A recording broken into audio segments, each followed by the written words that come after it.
इस कविता का जो विषय है, वो जो शब्द है, असल में उस पर कविताएं नहीं लिखी जा सकती। दुनिया की किसी भी कलम में इतनी ताकत नहीं है कि वो मां पे कविताएं लिख सके। मैं तो बहुत छोटा कलमकार हूं, मैं मां पे क्या कविताएं लिखूंगा। मैंने एक कविता सिर्फ ये लिखी है कि जब मां हमारे पास होती है तब शायद उसके होने का एहसास नहीं होता। जब मां नहीं होती तब जिंदगी क्या होती है, बस मैं ये कहना चाहता हूं। तब आप सुने उस कविता को। एक बहुत छोटी सी कहानी उस कविता के शुरू में कहता हूं। एक जंगल में एक संगीतकार मृदंग बजाता था। मृदंग ढोलक की तरह एक वाद्य को कहते हैं। और जब मृदंग बजाता तो एक बकरी का बच्चा वहां रोज आके खड़ा हो जाता। एक दिन सर ये कैमरे जो भी हैं बंद कर दें प्लीज, फॉर गॉड सेक। बकरी का बच्चा वहां खड़ा हो जाता आके, तो मृदंग जो बजाता था संगीतकार, उसने उस मेमने से एक दिन पूछ लिया कि यार तुझे क्या मेरा सुर, मेरी ताल, मेरी लय बहुत अच्छी लगती है जो तू रोज यहां चला आता है। वो बोला मैं नहीं जानता कि आप क्या बजाते हैं, न मुझे सुर की समझ, न ताल की समझ, न लय की समझ। मैं तो बस इतना जानता हूं कि इस ढोलक पे, इस मृदंग पे जो चमड़ा मढ़ा है वो मेरे मां के बदन से आया है। क्या बात है, बहुत अच्छे, वाह। जब उस पे थाप पड़ती है मैं आके खड़ा हो जाता हूं। बहुत अच्छे, वाह। मेरी कविता मां के न रहने पे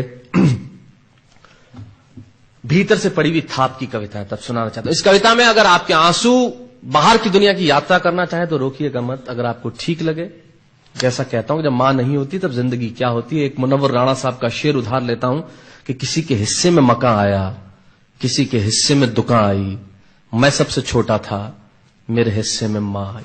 क्या बात है, वाह वाह, बहुत अच्छा। तब कहता हूं कि कल जब उठकर काम पर जा रहा था तो अचानक लगा कि कोई रोक लेगा मुझे।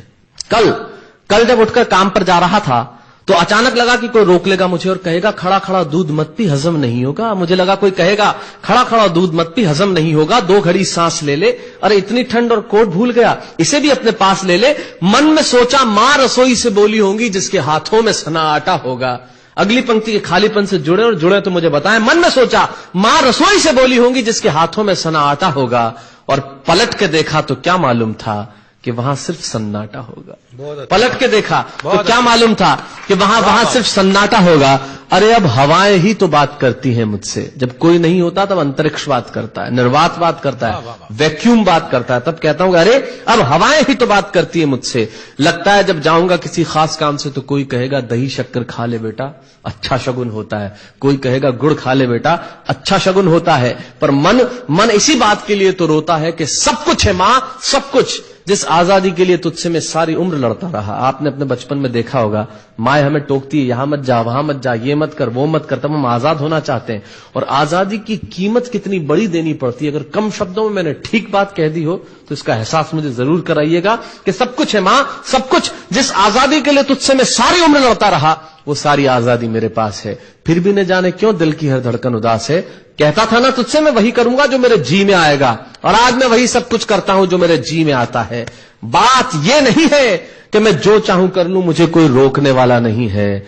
बात है तो इतनी सी कि सुबह देर से उठूं ना तो कोई टोकने वाला नहीं है। बहुत अच्छे, वाह वाह, बहुत अच्छे, वाह वाह वाह वाह। बात है तो इतनी सी कि सुबह देर से उठूं ना तो कोई टोकने वाला नहीं है।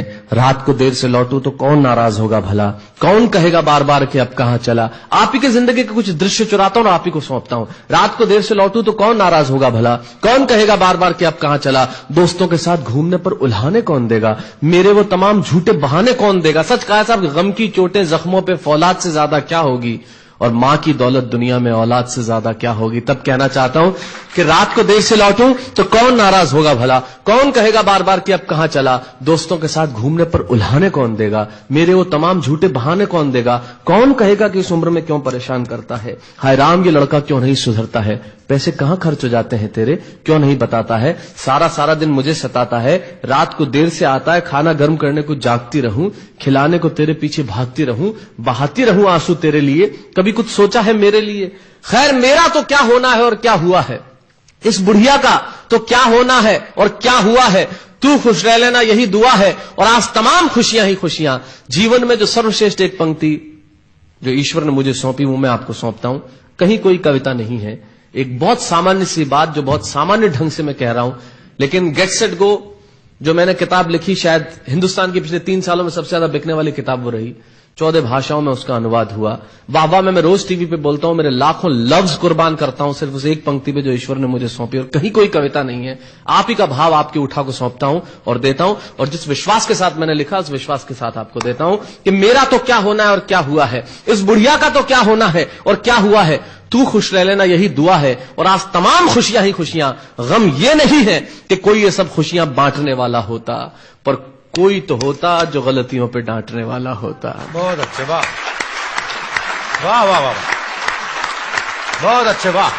गम ये नहीं है कि कोई ये सब खुशियां बांटने वाला होता, पर कोई तो होता जो गलतियों पे डांटने वाला होता। और अंतिम पंक्तियां देता हूं कि तू होती ना तो हाथ फेरती कभी सर पर या हल्के से बाम लगाती, आवाजें दे देकर सुबह उठाती, दिवाली पे टीका लगाकर रुपए देती और कहती बड़ों के पांव छूना आशीर्वाद मिलेगा, कपड़े मत फाड़ना अगला कपड़ा अगली दिवाली को सिलेगा, बहन को सताता तो तू चांटे मारती, बीमार पड़ता तो रो रो के नजरें उतारती, परीक्षा से आते ही खाना खिलाती, पिता की डांट का डर दिखाती, फिर पिता की डांट से तू ही बचाती, इसे नौकरी मिल जाए ये तरक्की करे दुआओं में हाथ उठाती, और तरक्की के लिए वतन छोड़ देगा ये सुन के दरवाजे के पीछे चुपके चुपके आंसू बहाती।